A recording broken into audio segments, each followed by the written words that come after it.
PBL thì các thầy cô có cái lịch về học từng ngày, từng buổi. Thì các thầy cô là lên trên cái website truyền thông của cái workshop này, các thầy cô có thể xem để tham dự cho đầy đủ. Đó là cái thông tin chung. Còn trước mỗi một buổi, sau mỗi một cái buổi thì ban tổ chức sẽ có thông báo thêm để cập nhật nếu như có thay đổi gì để cho cái buổi tiếp theo. Giờ xin hết. Bây giờ thì chắc là chúng ta bắt đầu cái workshop. Workshop thì bằng tiếng Anh, và hai cô ở đây cũng đã có được viết rồi, là hai cô sẽ nói để chúng ta có thể tiếp thu và chúng ta có thể theo dõi hoặc là có thể thảo luận. Em xin nói là bây giờ em chuyển qua cái phần về hội thảo.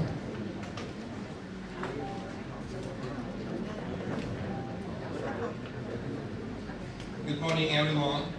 PBL is one of the most important developments in health professions education. Problem-based learning now widely adopted in medical programs internationally. PBL has proved to be effective in promoting active learning, collaboration, communication skills, and critical thinking. A particular goal of this student-centered, problem-based approach is to develop physicians, our doctors to be, who practice science in action, rather than attempting to apply learned formulas to clinical education. The roles and responsibilities of PBL tutors are really important. The specific roles of tutors vary or different among medical educations. In Vietnam, PBL in health professions education is new. It was mentioned at the infant stage. There hasn't been any formal PBL tutor training yet. That's why the workshop is taking place today, marking an official and formal training event in Vietnam in general, and at the VNU, the campus of Vietnam National University in particular. Today we are honored to welcome medical doctor Julie Ash, senior lecturer, and also the PBL consultant of Flinders University. I would like to introduce and invite all of you to welcome her. Yes. And Ms. Gillian Kent, also the PBL consultant from Medical School of Flinders University. Julie, we call them Julie and Gillian in a very friendly way and affectionately manner. Yeah. Julie and Gillian. Yes. Julie and Gillian have been tutors and researchers in PBL for nearly 30 years at Flinders University or throughout Australia. Yes.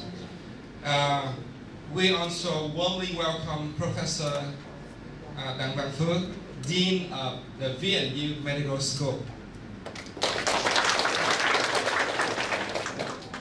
The workshop will not be successful without the presence of all distinguished guests and our faculty, who are, I would like to introduce, directors of teaching hospitals of the VNU Medical School, professor, associate professor, lecturers of University of Medicine and Pharmacy University, Phương Pháp University of Medicine, Eastern International University, the colleagues of the VNU Medical School, and we also would like to introduce, and we are very Associate Professor Trần Công Toại, head of, is also the head of the department of school. Associate Professor Trần Phan Trung Thủy, the head of the department of ENT. And all the lecturer, the faculty members of our medical school, I would like to welcome all of you. The agenda of the workshop today has two main parts. The opening speech and the overview of the medical PBL implementation at our medical school, presented by Professor Đặng Văn Phước, and a very important part and a little bit long part is the PBL topic, lesson, the PBL topic presented by Julie and Chilean. The workshop also welcome Professor John T. Lai, head of the Department of R&G. So now I would like to invite Professor Đặng Văn Phước to give the opening speech and the overview of the implementation of PBL at our school. Please.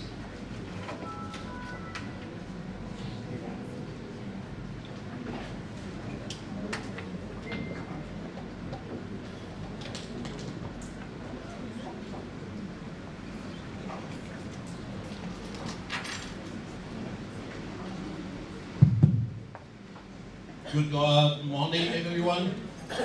I would like to begin the workshop today by extending our warmest welcome to PBL consultant Dr. Julie As and Mr. Gillian Kata from the College of Medicine of Public Health, Flinders University. This is Mr. Gasta, Director of the Teaching Hospital of the Vietnam National University Medical School, Professor, Associated Professor, Lecturer of University of Medicine and Pharmacy, Ho Chi Minh City, Pham Ngoc Thap University, Easter, anyway, International University, my colleague at the Vietnam National University Medical School in Ho Chi Minh City. They are head of a faculty of departments such as the internal medicine, surgery, OBG, pediatric, infectious disease, ENT, public health, and so on. For maximum amount of time on the main content of this workshop, I intend to give a brief but very warm welcome speech of all of you and also present a brief overview of our PBL.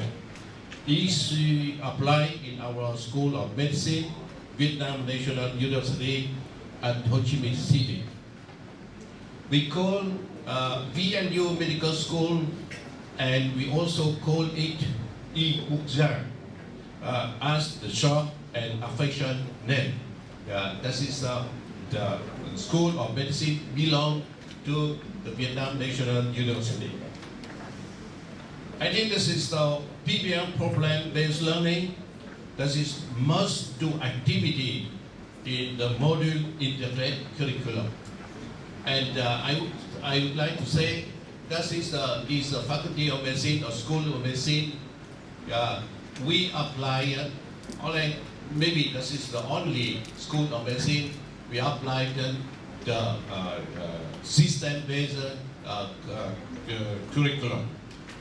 Doing the PBL is our CV and dispensable requirement in our module integrated medical curriculum.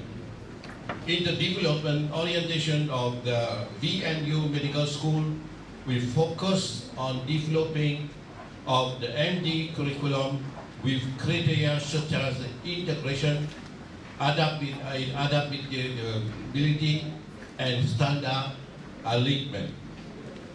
One of the key of obtaining the goal is that our school has managed a lot to implement PBL, while some universities have adopted and applied several new trends and innovation in the medical education.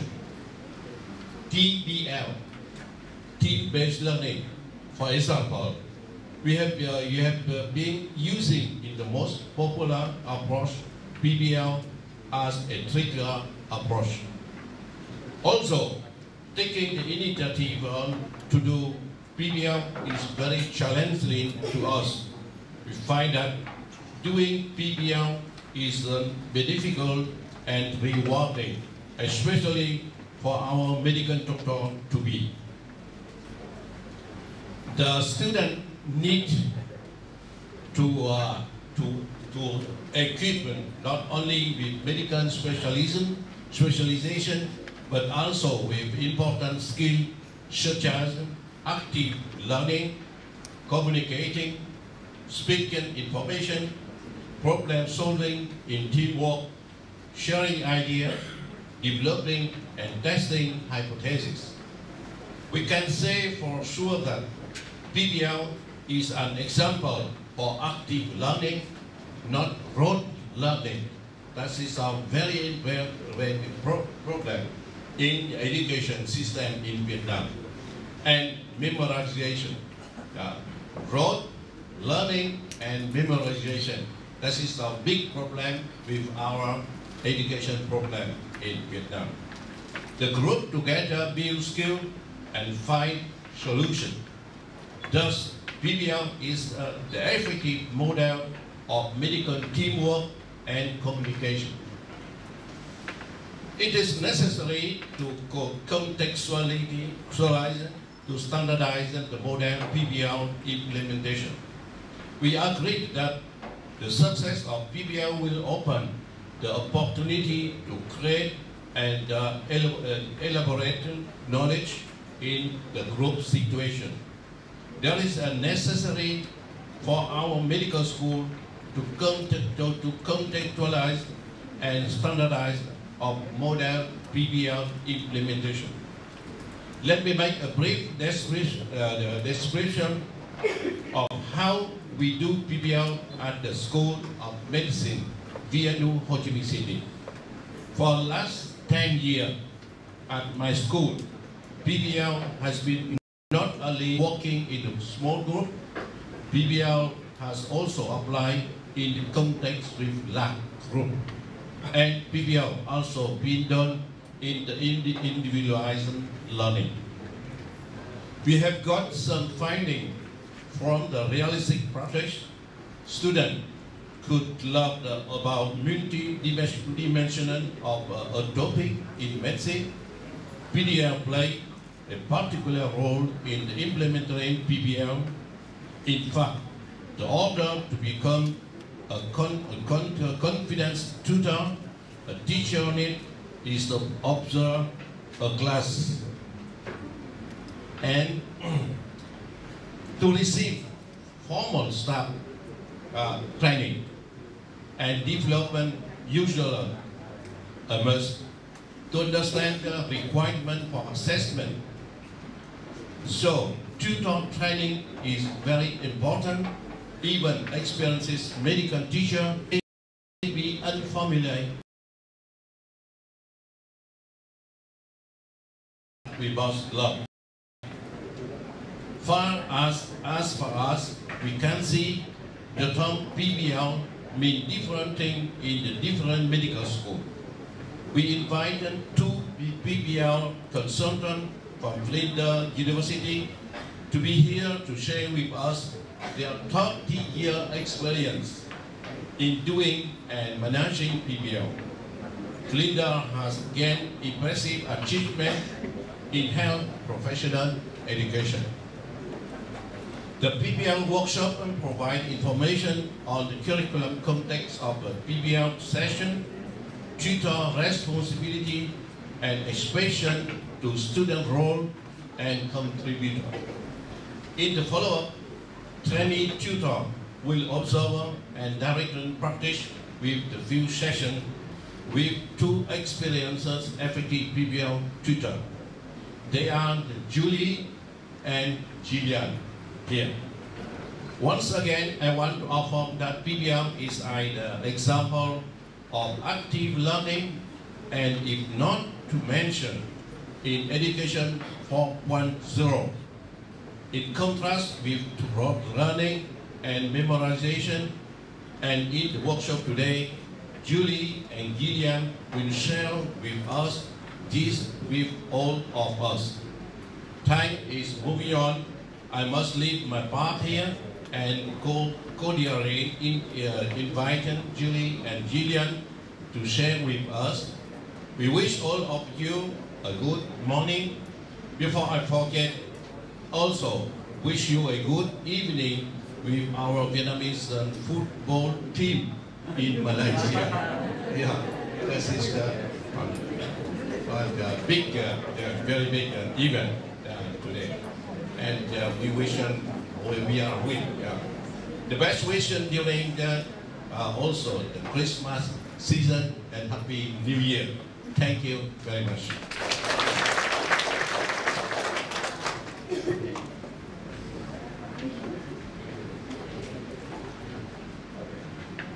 Yeah, thank you very much, Professor Phil, for leading the opening speech. Now we move to the next part, the very important part of the workshop today. I would like to invite Dr. Julie and Julian and Julian.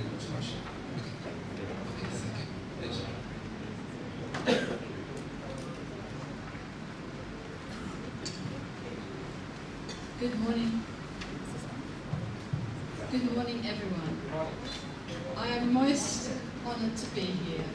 It is a great pleasure for both Gillian and I to come here and share our experience of PBL. We are, as you will find over the next few days, what is known as PBL enthusiasts. We love PBL. We love our PBL students. Before I begin, I would like to just acknowledge some people for inviting us here. I would like to acknowledge Professor Tai Wun, Professor Tai Fu, Associate Professor, did I say that right? No?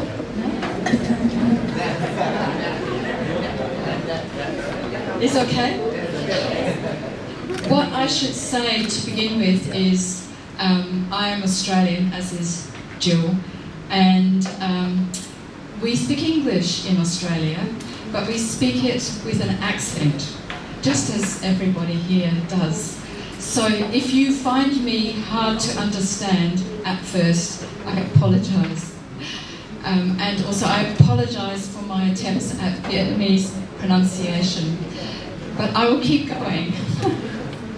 So I would also like to acknowledge Dr. Tai Wan, Associate Professor Tai Ji, Dr. Tai Jun, Dr. Tai Jun, Dr. Tai Fu, yes, and also Wei Jun, Miss Han, who has been most helpful, and Miss Tam. They have both looked after us very well, and we would particularly like to thank Kiet, who has just been marvellous and so inspiring for us to work with. So thank you to all of you. Why are we here? Okay, why are we here? It may seem strange that you are sitting there and I'm standing here, active.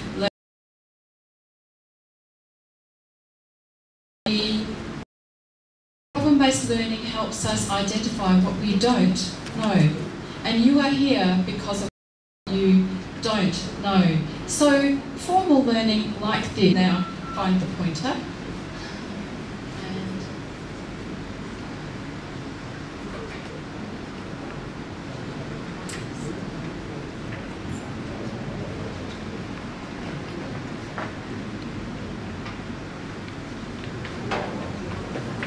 I don't know about you, but that most active part of most lectures is trying to work out how to change the slides.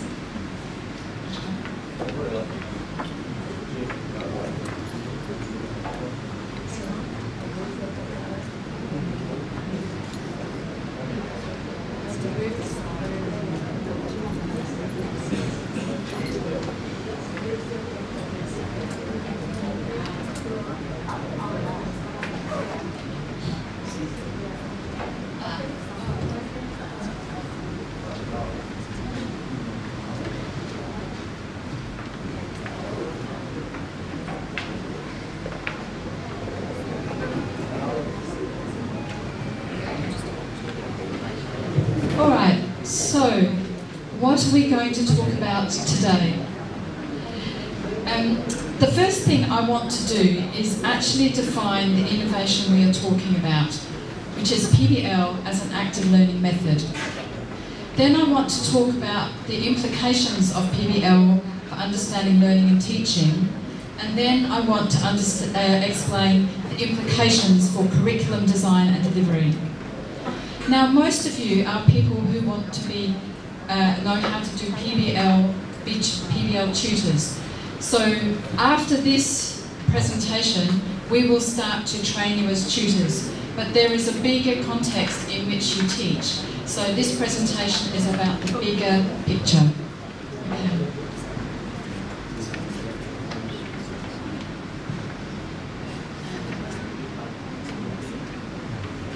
Okay, so I think a key point I want to make is, to build on what I just said, is that problem-based learning is not the same as problem solving. And this has been one of the challenges of implementing PBL. If a clinician thinks that tutorial is about problem solving only, they may become frustrated. But if they understand that PBL is about, so what do we learn on the way of our problem solving, and sometimes we need to explore that learning as we go, and we still come to the solution, but as you will see on the slide,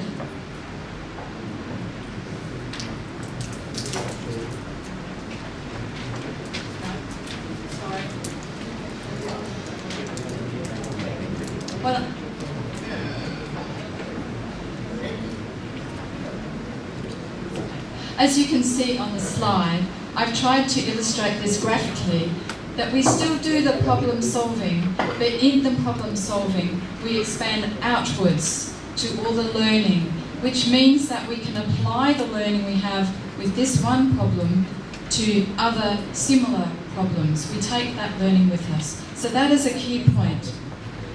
And in my school, some clinicians, it was an aha moment to understand this, and then they understood about PBL and were happy to do the PBL process. So, what do I mean by problem-based learning? From my perspective, problem-based learning means facilitated, small group, collaborative, student-centred, active learning.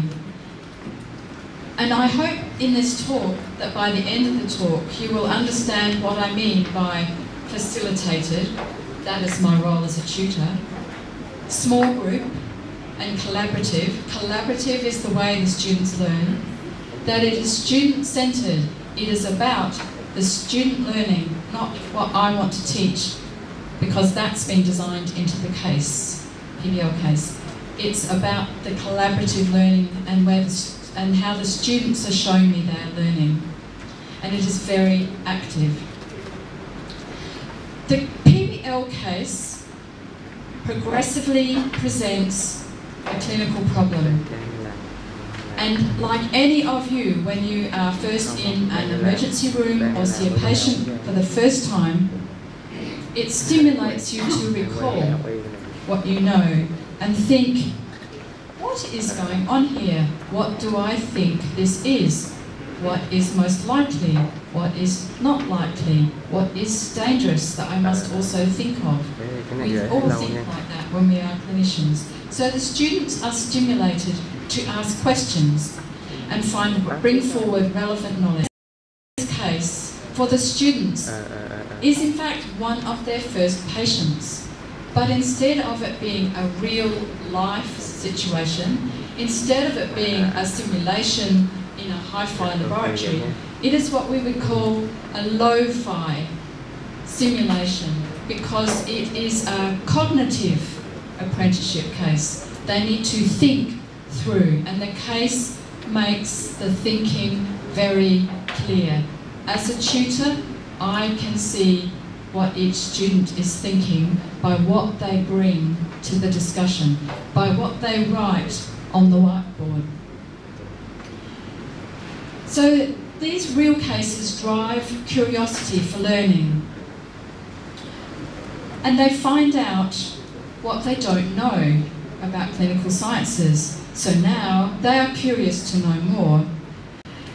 And in the process of working through the case, as I hope you will understand by the end, they are in their very first stages of rehearsing their clinical reasoning. And this facilitates integrated learning because the things they don't know that they bring relevant to the case are integrated in the idea of the case in their minds. So, as Kurt was explaining, we have been doing problem-based learning at Flinders for a long time, since 1996. And I was one of the first trained PBL tutors. And for quite a number of years, Jill and I have been running PBL tutor training at Flinders. But it isn't such a new thing. And like all good things, it has been persistent.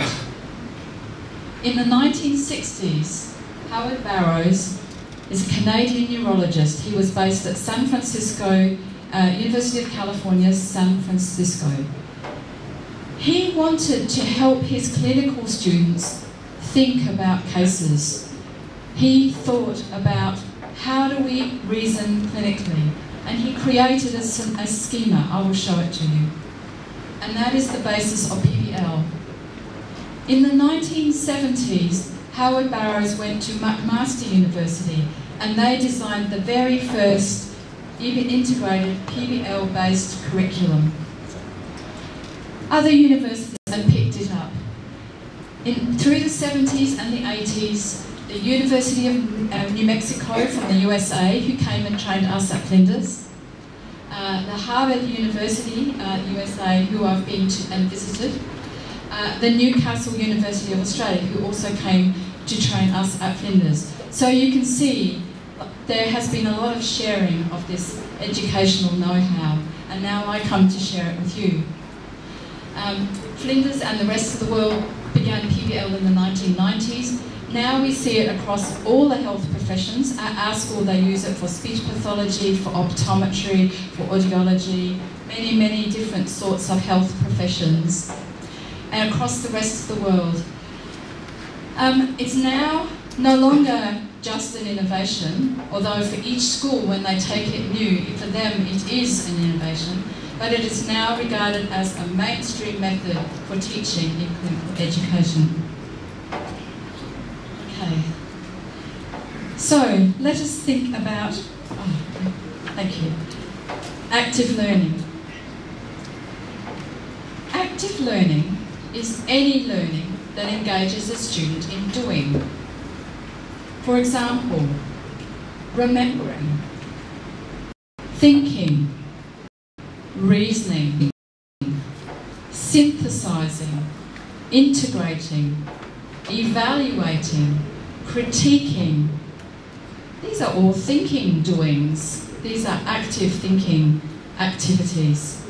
Communicating, listening, explaining, questioning, responding, inquiring, discussing, elaborating. I will explain elaborating. Cooperating, collaborating, facilitating and teaching. Yes, the students too facilitate and teach in PBL. These are cognitive activities. They are also behavioural activities. They are also social activities. Now at this point I'd like to check a couple of things. Am I speaking clearly enough for everybody? Good.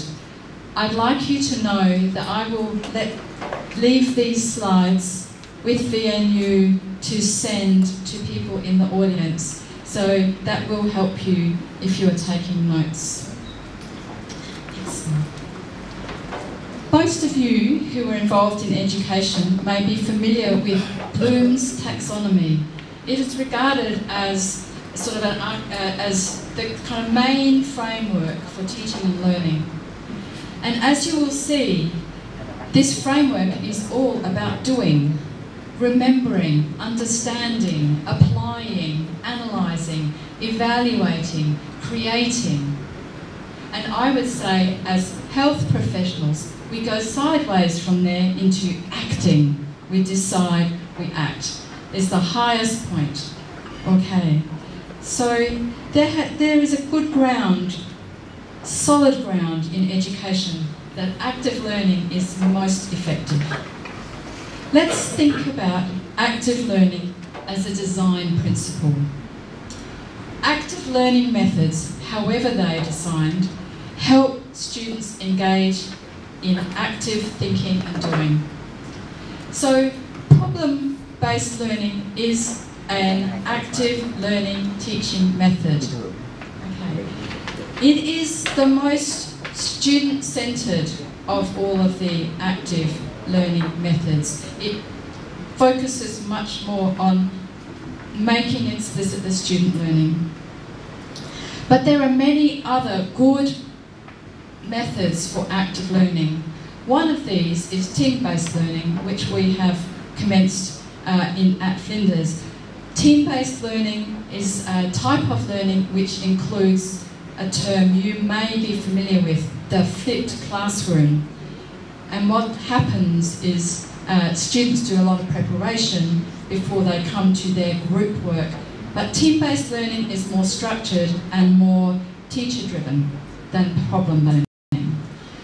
Don't worry if this.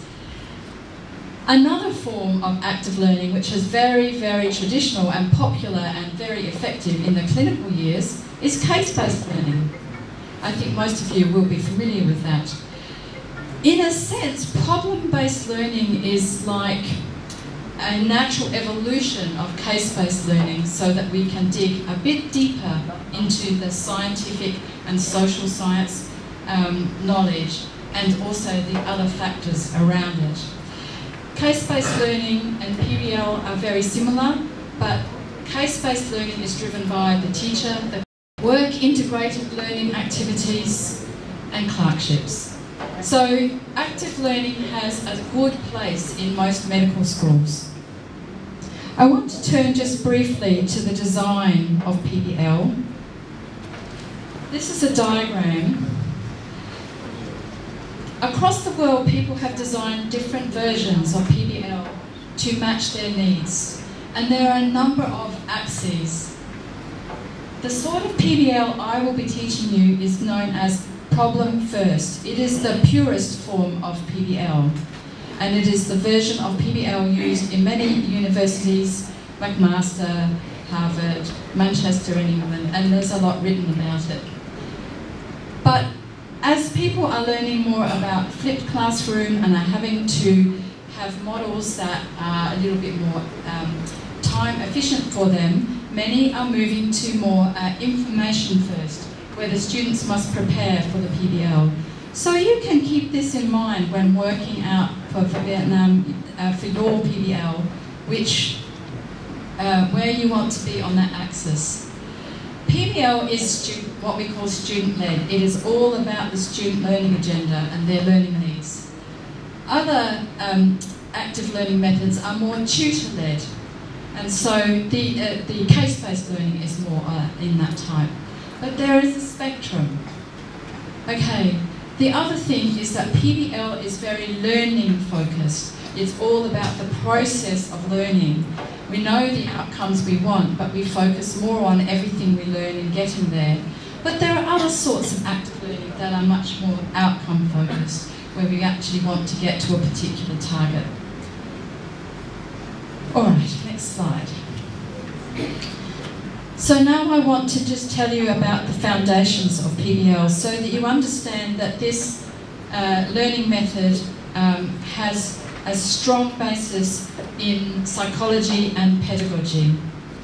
So first, let's consider Barrow's clinical reasoning schema and the PBL tasks. Then I will talk to you about cognitive psychology, the adult learning and collaborative learning.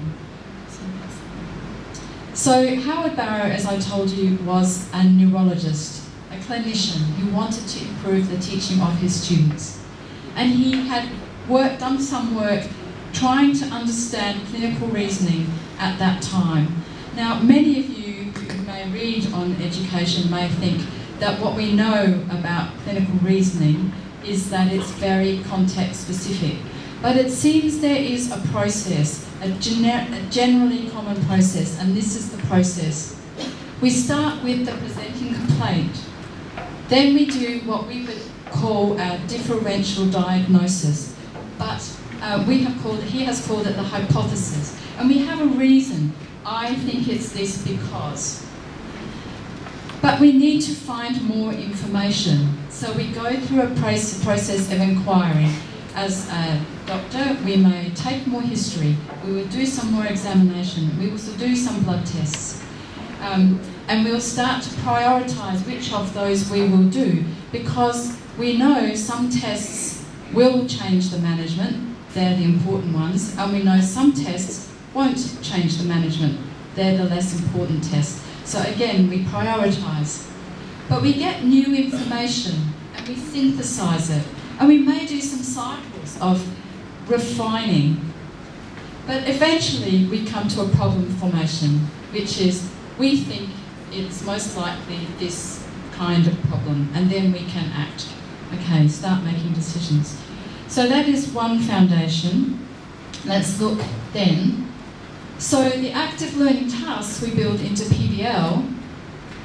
Now I've put those same things in Howard's screening schema. So from the presenting complaint, the first part of the PBL, we go to what is the key information? Then hypothesize, what do we think is going on? And then we go to, well, what mechanisms explain that? What is the physiology? What is the biochemistry? What is the anatomy that we bring to help explain? In the discussion of the information, the hypotheses, the mechanisms, finding new information, we start to identify in the group what we know and what we don't know. And in PBL world, what we don't know becomes our learning issues. This allows the students to be strategic about what they spend their study time on. And they go away and they investigate, and they come back and they to emphasise this integrate that new knowledge, and they apply it to the patient case right then.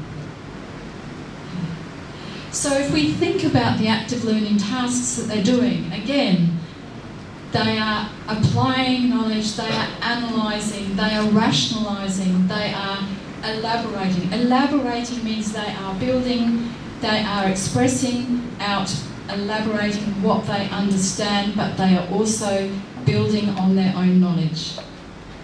They are evaluating, what do we think is important, etc. They are researching, they are synthesising, they are co-constructing. So it's a very, very active process, but this is all going on in their minds and in their discussion, which is where we see what is in their minds. Please, if anybody needs me to explain anything further, I'm happy to take questions at the end. Next, let's think about the constructive, the cognitive basis of PBL. Okay, a PBL case is often, as I said, the student's first case, their first patient, their second patient, their third patient. The case gives context to their learning. It is stimulated by and applied to relevant clinical cases. Students, if their first case is in our school, is a case of a man, Fred Eric Sands. Our first case is called Eric Sands. It is a cardiac case. Our clinical students tell us they always remember their first cardiac case. It was the PBL Eric Sands. That is the first case in their clinical database. When they first read the presenting symptom, they're not cardiologists, but it activates what they know. They know things about the heart, they know things about pain, they know things about emergencies. They know a lot from their families. They've had an uncle who had a heart attack. They bring all sorts of knowledge. Not all of it good, correct, but they bring all sorts of knowledge to the discussion. And in the small group discussion, they elaborate. They take part in discussion. I think this. Oh, why do you think that? Oh, I think this because there's this mechanism. Oh, can you draw it on the board? Okay, I'm drawing it. But what's this? I don't understand. So what they're doing is they are speaking out their thinking. I just want to make a point here, which is that this presentation of the case and the activation of prior knowledge is often called problem first. So PBL is a problem first kind of active learning. The flipped classroom is knowledge first.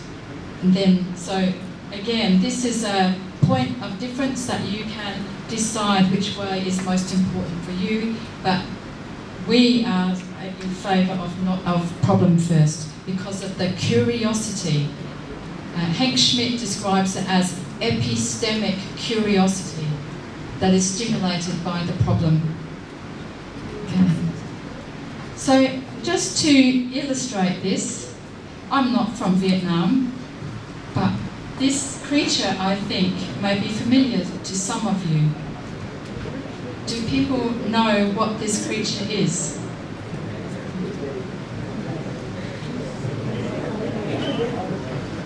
I think in English it is pangolin. Yeah? So I heard it. Can anybody tell me anything about this creature?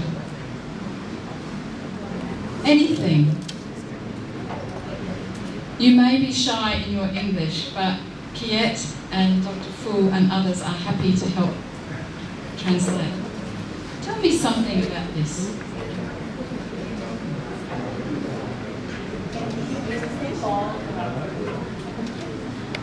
Can we use the for medical treatment, oriental treatment? So, it is used as a traditional medicine. This is true.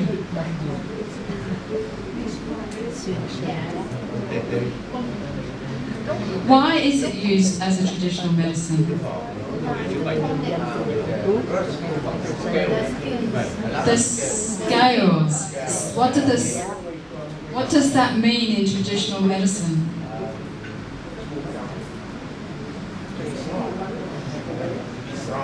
To be strong. The animal represents strength, and it has that use in traditional medicine.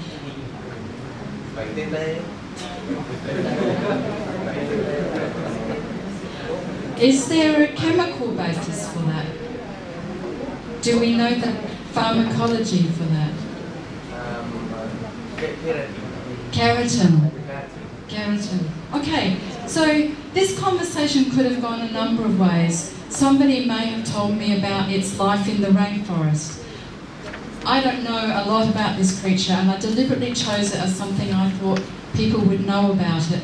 But I can keep asking you questions to find more, to find more. We have just shared some knowledge. Perhaps it was common knowledge in Vietnam, but I didn't know that that was the basis of its use in traditional medicine. So I, as a tutor, have learned from you. Yeah. Okay. And now you're all looking brighter-eyed. You see, active learning makes us active. Because, yes. Okay. What's that next? All right. So, I know that I will perhaps be giving you a lot of information here in one hit, but what I hope is that we, particularly those who are doing the training, that we will explore these ideas more. The other concept of problem-based learning, and the one that had a lot of meaning at Flinders, is that it is designed around adult learning principles. which is initially the work of Knowles, who those of you who are in education know. And the adult learning principles are that adults bring prior knowledge to the group. You all have prior knowledge of the pangolin, which you could share. Adults, adults will define their learning based on its relevance for them. So you all want to be, in some way, either be PBL tutors or understand what PBL is about, because that's what your students will be doing. Adults are motivated to seek resources to support learning. So any of you, when you don't know something, like how do I do PBL, will come to a resource like this. You are motivated to find it. You share and you apply to the cases that you have. And you also self-evaluate. We're very good at saying, oh, I did this well, but I didn't do that well. Okay. So that is what adult learning does in PBL, and there's a reference there. The next aspect of PBL, which I think really has only emerged more recently, is that it is a form of collaborative learning. And the people that put together the theory about cooperative or collaborative learning really only started writing in the 1990s. But they were drawing on a very old tradition of education, the work of Piaget and Vygotsky. And what Johnson & Johnson say is that cooperative learning, or collaborative learning, is the heart of problem-based learning. Students are working collaboratively in groups, which provides the conditions for healthy, and I'm going to use a lot of big words here, okay, socio-cognitive conflict, which creates cognitive disequilibrium, requiring reconceptualization and inquiry, and in turn results in cognitive development and intellectual growth. So clearly these people have deeply theorized collaborative learning. But if I was to put it in simple words, students share different knowledge and conceptions about, for example, the pangolin. And then one person says, well, my knowledge doesn't match with your knowledge, so who's right? Oh, disequilibrium. Oh. Discuss and agree what is probably true about what they know, what is actually we're not sure about, and what we definitely do not know. Okay, so that's collaborative learning in one slide, but there is a lot that you can read about that. So what are students doing during PBL tutorials? They are participating, reading, thinking about the case as it is revealed. They are collaborating, cooperating as a community's weaknesses. You find that students who know a lot about a subject will coach another student who doesn't know a lot outside of the PBL. They form study groups together. They collaborate a lot. They do the PBL tasks, identify information, hypothesising, mechanisms, etc. They collaborate in knowledge construction, putting their knowledge together to create an understanding bigger than they had individually before the tutorial. At the tutorial. At report back, they are explaining to each other, fresh on the table, fresh on the whiteboards. We go on to the next